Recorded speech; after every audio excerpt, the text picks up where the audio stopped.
Hey cosplayers, welcome to the Cosplay Apprentice, where I do my best to help you take a piece of your favorite fantasy world and forge it in reality.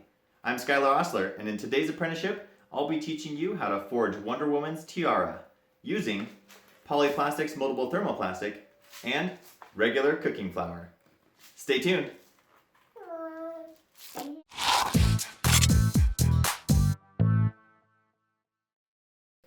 I've also included a link to all the materials that I use in this build, as well as a link to where to get all the tools that I use in all my cosplay builds. And I'm an Amazon associate, so if you shop for your supplies in my links, I get a kickback, and it helps me to continue making awesome videos for you guys. With that, let's jump in and forge this fantasy.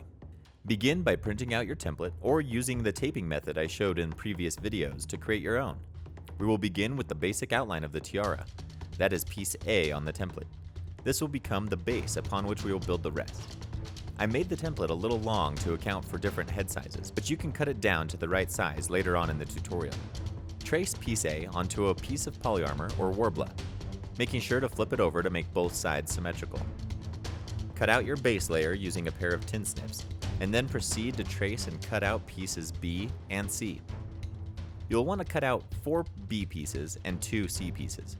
Then, simply lay pieces B and C in place on the base layer and heat them up with the heat gun until they're hot enough that they can lay smooth and stick to the base layer as you see here. Dip your finger in some cool water and rub the surface smooth as it cools. You'll add a second layer to the B pieces after the first layer has cooled.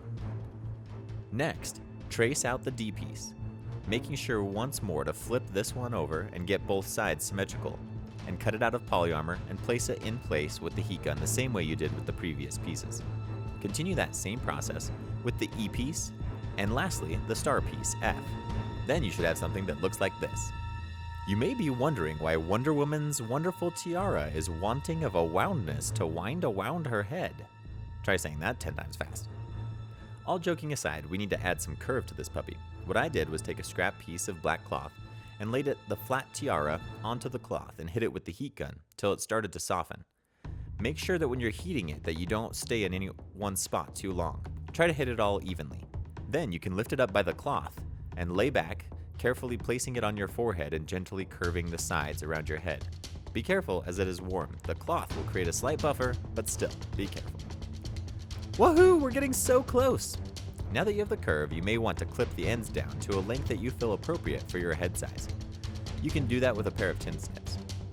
Then use the leftover scraps of polyarmor to attach something to help the tiara stay on. I cut an old metal comb hairband in half and attached half of it on either side using scrap pieces of polyarmor. Lastly, before paint, add any scuff marks, scratches, or nicks that you want in the tiara now so that it will be worthy of the ferocity in which Wonder Woman vanquishes her foes. Now it's ready to paint. Hey, can you guys keep a secret? I have discovered the best way to get a super smooth, super reflective metal look for both gold and silver. The trick is that you have to start with going as black and as glossy as you can. I like to use Rust-Oleum High Gloss Black Double Coverage. Once you get that coated well and it has set up, then you come back and hit it with, in this case, the bright gold metallic paint by Rust-Oleum. Do a couple coats of this and then let it sit for as long as you can without touching it or handling it at all. I would recommend a couple days if you can. The longer you wait to touch it, the more the shininess will last and not get rubbed off. Trust me, I know from experience, it is hard, but patience here pays off. Now you have it all painted and it's looking so pretty, but it's too clean. We have to dirty it up a bit. Do some weathering with a black wash, use some cocoa powder to add some dirt on it. Make it look battle worn. And that's that. Fantasy Forged. Hey cosplayers, thanks for watching. I almost forgot, I've created a Wonder Woman cosplay guide for you guys that you can download for free in the description below.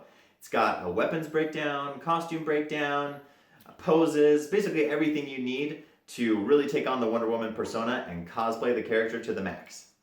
Once again, thank you guys for watching. Like, subscribe, and cosplay on, my friends. Am I in the frame? Okay. It's fine, you have tons of headroom, it's just... Okay, hey, this way. You're gonna shake it, shake it. Quiet on the set. Thank you. But you can also use...